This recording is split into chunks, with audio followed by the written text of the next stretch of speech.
Good Hamoed. Hope you all had a wonderful Shabbos. I'm wishing you all a wonderful week of Yom Tov ahead. We are right now going to do the Daily Mitzvah for today, for Shabbos, the 32nd day of the Daily Mitzvah. And today we continue learning the mitzvah of benching, of expressing verbally our gratitude to Hashem after a meal. That's the biblical mitzvah. And the Rambam continues teaching us the laws today. And the Rambam says that rabbinically, the sages have added onto the biblical mitzvah that in addition to saying a blessing to Hashem after the meal, we should also give thanks and express our gratitude to Hashem before the meal. And our sages institute that before any form of taking benefit from this world, whether it's by food or drink, or even by smelling, one should make the blessing beforehand. The Rambam says like this, very interesting, I think.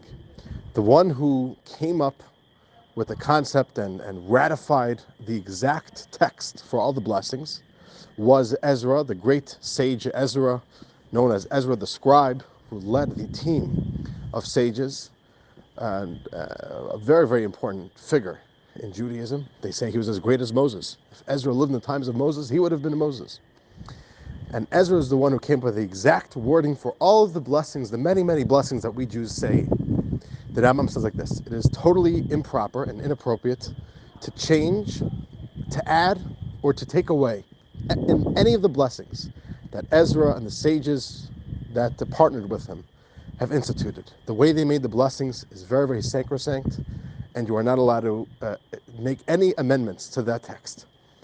And the Rambam says anybody who does say a blessing that has changed or is a different blessing that Ezra himself did not write and codify and compose, you're not even allowed to answer amen to such a blessing.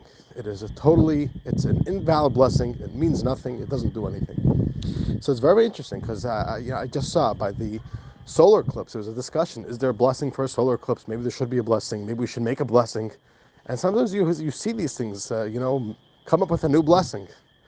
And the Rambam, 900 years ago, more than 900 years ago, writes very, very clearly that it's totally unallowed to. What Ezra wrote, he made the master list of blessings, and there's no changing from what he did. And one final thought, that the Rambam says that anybody who takes benefit of this world, eating, drinking, or even smelling a good fragrance, without making a blessing, it's like taking something that is holy and misappropriating it. It's like stealing from something which is holy. So that gives us a whole different attitude to the way we engage with our world.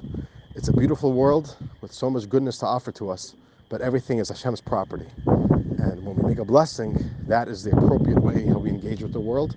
And if we take it in a way of lacking gratitude, lacking appreciation, and lacking the awareness of how special it is that Hashem has given us these gifts and that we have the ability to benefit of them, it's a certain form of thievery and misappropriation of something sacred. And dear friends, that's our daily mitzvah for today. Have a wonderful evening. Have a wonderful week ahead. We'll see you soon for the next daily mitzvah. Sei gesund.